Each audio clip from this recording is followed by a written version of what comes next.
I were both in the energy team a while back. Ah, that's how you know each other. That's right. When did you move over to property? Oh, a while ago now.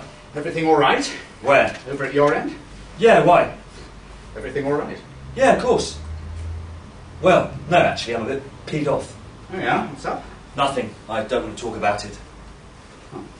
It's just... You remember when I was in energy? We had a situation when we thought we had that E&O incident on our hands. We had breathing down our necks, remember? Yeah, of course. Well, there's a similar situation brewing now. Oh? Only insofar as we've had a request for the placing file on one of our accounts. Oh well. And we've just received a lawyer's letter that's made me a bit... Upset? angry. I wouldn't worry about it. Par for the course nowadays, isn't it? What? Lawyers' letters. Sure that Ian knew how important it was, yes. I should think that given the potential size of this claim, they could argue non-disclosure. Well, And if your chap didn't clearly state that there's a West Coast operation which is vulnerable to quake damage, and Peter at London Re didn't ask that vital question, if he just scratched his line based on the raw figures... That's a hell of a lot of ifs. I know, but we're speculating here, aren't we? If, as I say, London Re didn't ask about location of properties... which he's not obliged to. Yeah, I know that. What? Well, no underwriter is obliged at law to ask anything. Is that so? Didn't you know that? It's absolutely ridiculous. Why should I do the underwriter's job for him? Everything has to be disclosed to the underwriter. That means all relevant information. If he doesn't ask the question, it doesn't matter. It's not his fault. You can't assume knowledge. The fault's ours if we can't prove that the underwriter has been given everything he needs to know for him to underwrite the business, or if any relevant information hasn't been made available to him. Of course you've got to make everything available, but there's so much paper produced nowadays, you'd never get anything done if you sifted through every line every time. You've got to service the client. That's the priority. They need cover and they need it now. You know, I often say to underwriters, look, I've got this report here, or whatever it is, it's here at the office if you wish to study it. I say that a lot. Nobody ever asks me for it. As I say, it doesn't matter if Peter Warden didn't ask about East and West Coast operations, because he doesn't have to.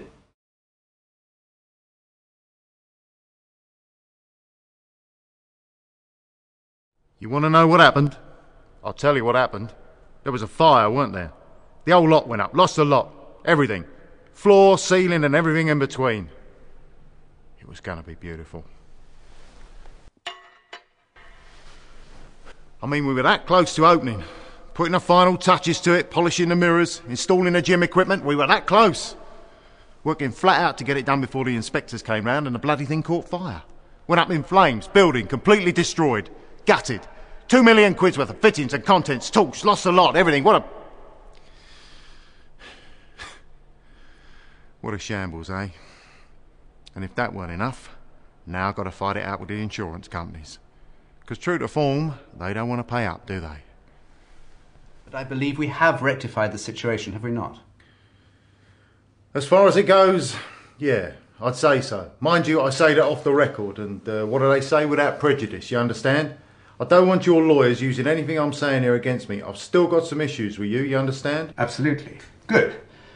Fortunately, in this respect, anyway, there are no claims under these particular policies, is that right? How do you mean? Well, there are no injuries to staff, no loss or damage to stock in the old premises. That's right. The damage was to the new building, the new health club, contents and stock. Place was burnt to the ground. Well, quite. Yeah, whatever you call it. My business is in suspension. I closed a very successful business down. I sank a lot of capital into the new venture. Now that's been destroyed. I've got to start looking again from scratch. I've got to find the right site. I've got to raise the capital. It's going to take a lot of time and effort on my part, and money. I'm losing a lot of money here because I'm not earning. I'm not saying it's your fault, these things happen, but I'm not protected, and I ought to be.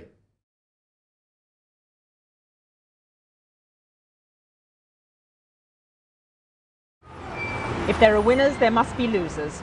I'm here outside the offices of Moss UK, the company that lost the valuable Magnifico contract to JLT, to ask Peter Gibber, Chief Executive of Moss, just how it will affect him and his company.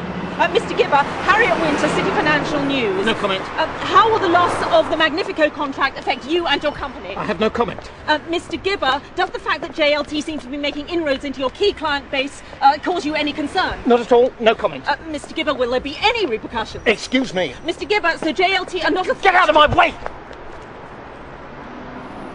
As you can see, Phil, Peter Gibber refuses to comment, and we can only speculate on what he will be saying to his Managing Director of Energy, Julian Lippiott, who is even now entering the building. Mr. Lippiott, what does the loss of the Magnifico contract represent to you? This is Harriet Winter, reporting from outside Moss UK headquarters in London.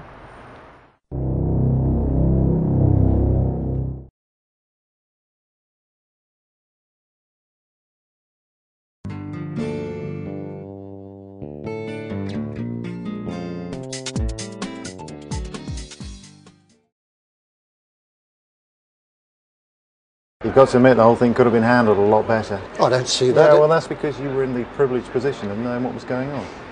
The rest of us were caught in some kind of limbo.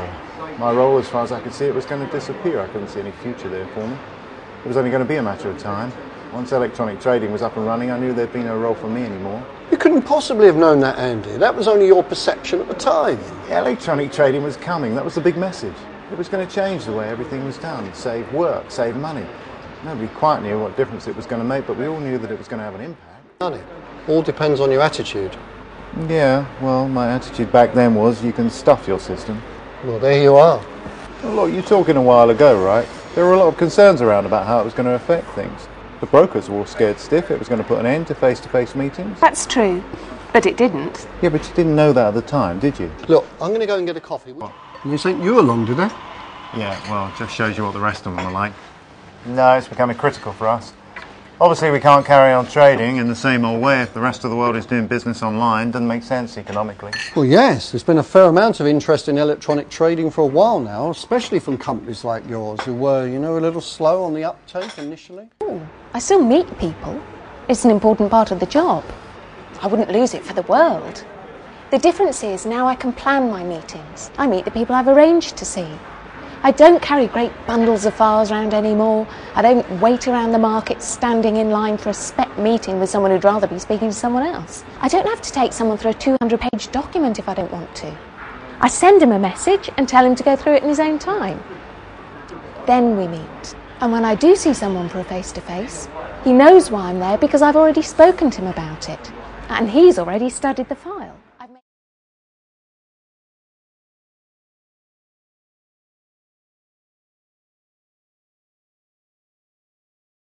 Doesn't matter anyway. It'll matter when the bill comes in. What are you going to pay it with? The insurance will pay. It'll be part of the claim. And if we don't get it from the insurance company, we'll get it from the broker. Is that true? Possibly. I'd need to look at your policy. Shall we continue? Well, why do they want them? They've had everything they need. Yeah, they're going to start playing rough. Why don't you just send them what they're asking for? What is it? Confirmation of turnover, wage roll? It's standard stuff. You have an accountant? Yes. Get your accountant to furnish the figures. Is that all they want? Are they going to pay us? Is there something else that's worrying you? That's why we're here. Is there something we should be worrying about? What's your company called? Total Plastics. Moulded plastics for domestic use. I'm taking painkillers all the time. Is there a medical report? I only have the letter in the files. Here. Mm-hmm. The insurers have a copy of this? Yes. So what happened? You fell from a gantry. He was working on the upper floor. He slipped and fell over the rail. It was a stupid accident. He's lucky he didn't kill himself. How far did you fall? About 9 feet onto the lower floor. What caused the fall?